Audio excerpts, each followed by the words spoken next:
Hey hop up gengs.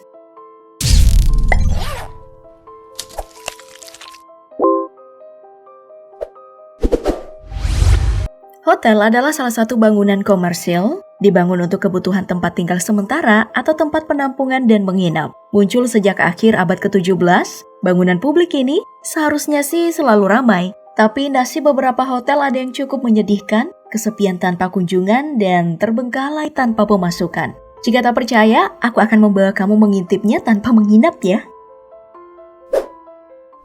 Nah, yang pertama ini adalah hotel yang ada di Malaysia.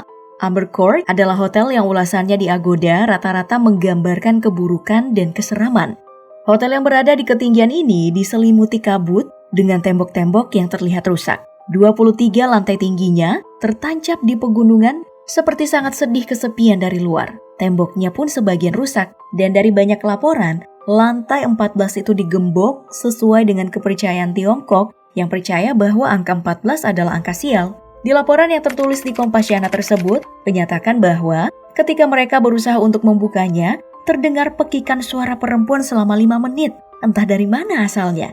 Bahkan ketika mereka check out dengan cepat, resepsionis nggak bertanya mengapa, seolah mereka tahu dan udah terbiasa dengan kejadian seperti itu. Kengerian ini ya makin ngeri jika melihat dengan cat temboknya yang luntur dan sedikit bercorak merah darah yang sepertinya udah lama ada di situ. Bahkan di parkiran, ada sebuah mobil yang berlumut, terlihat udah bertahun-tahun berada di situ. Tangganya rusak dan beberapa kamar kosong tidak layak huni. Tapi masih ada penjaga dan pekerjaannya loh.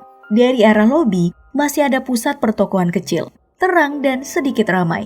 Dan menurut resepsionisnya, hotel ini selalu full booking di akhir tahun. Iya, memang. Sebagian kamar masih dalam kondisi yang baik, penuh fasilitas yang umum yang digunakan oleh hotel. Berada di Genting Haunted, hotel ini bahkan menginspirasi lahirnya film horor yang berjudul The Haunted Hotel. Dari Malaysia, mari kuperlihatkan hotel misterius yang ada di Korea Utara. Disebut sebagai hotel berhantu, hotel ini ternyata saksi hidup dari pertempuran saudara antara Korea Utara sama Korea Selatan. Berbentuk piramida kerucut yang meruncing ke atas, hotel ini berlokasi di Pyongyang dan terlihat tangguh berada di tengah-tengah bangunan hunian lainnya. Ini adalah hotel yang dihasilkan dari arogansi kedua negara. Korut yang tidak mau kalah dari Korsel yang berencana membangun hotel terbesar di dunia untuk mengakomodir acara Olimpiade Sosialis untuk menandingi Olimpiade musim panas di Seoul pada tahun 1988. Dibangun pada tahun 1987, rencana kelar tahun 1989.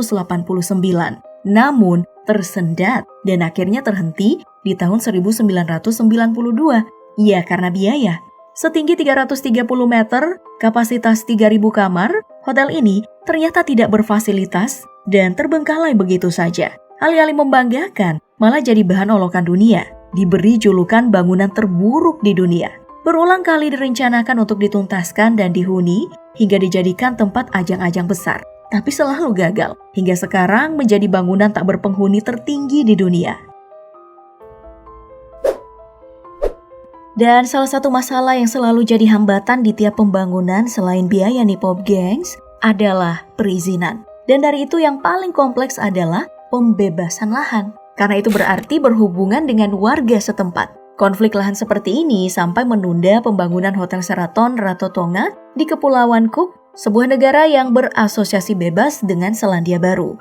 Hampir 90% selesai. Pembangunannya terhenti di tahun 1991 sejak dibangun pada tahun 1987 karena protes warga. Menjadi bagian dari revolusi pariwisata oleh pemerintah setempat dengan menyediakan hotel bintang 5 pertamanya. Pembangunan malah melibatkan mafia dan meninggalkan utang. Apalagi warga setempat yang masih mempercayai ruh leluhur menolak pembangunan ini karena akan menghadirkan kutukan jika wilayah tersebut diubah landscape-nya. Dan ya, bangunan ini beneran terbengkalai, dipenuhi sama grafiti, coretan, kosong, dan catnya udah luntur. Sebagian temboknya juga udah rusak. Tapi diuntungkan oleh pemandangan yang cantik, hotel ini masih menarik kunjungan bagi yang ingin menghabiskan waktu bersantai sejenak. Nasib lebih buruk dialami oleh Hotel Ponce Intercontinental di Puerto Rico. Berada di Bukit El Vigia, hotel ini dibuka di tahun 1960, lalu ditutup di tahun 1975 karena masalah finansial. Ada yang mengatakan juga alasan ditutup karena adanya konflik antara pekerja dan manajemen hotel yang kecewa dengan pemerintah Puerto Rico yang berjanji akan membangun akses jalan namun tak kunjung datang. Nah, saat ini hotel tersebut hanya jadi sasaran para konten kreator pemburu konten horor. Dianggap berhantu, hotel ini memang sangat menyeramkan di malam hari. Seperti banyak bangunan terbengkalai, hotel ini juga dipenuhi coretan, tembok kotor, dan runtuh sedikit, halaman depan juga yang tidak terawat. Berulang kali pula ada rencana rekonstruksi tapi gagal. Di tahun 2016, hotel ini bahkan disetujui untuk diubah menjadi kompleks tunawisma dan LGBT.